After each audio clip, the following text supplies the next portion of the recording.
Economy and the coronavirus pandemic has led to a historic fall in global GDP as economies across the world are shrinking.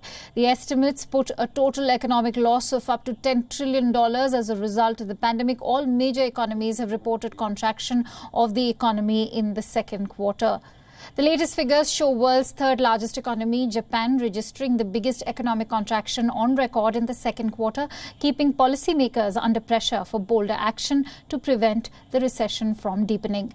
Japan, that slipped into recession earlier this year, was already struggling with low economic growth before the crisis. Japan's gross domestic product shrank by an annualized 27.8% in April to June, marking the biggest decline since comparable data became available in 1980. It was the third straight quarter of contraction. Another major Asian economy, Thailand, also registered a record quarterly fall in the April to June period as the coronavirus pandemic and restriction measures hit tourism, exports and domestic activity. It was the biggest annual contraction for Thai economy in 22 years. Southeast Asia's second largest economy shrank by 12.2% in the second quarter from a year earlier, making it the worst contraction since the Asian financial crisis in 1998.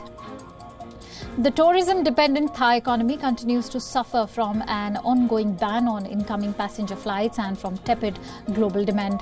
Before that, yesterday, the coronavirus pandemic hit Israel, reportedly by a 28.7% contraction in the second quarter GDP. The coronavirus-led lockdowns have harmed consumer spending, trade, and even investment across the world.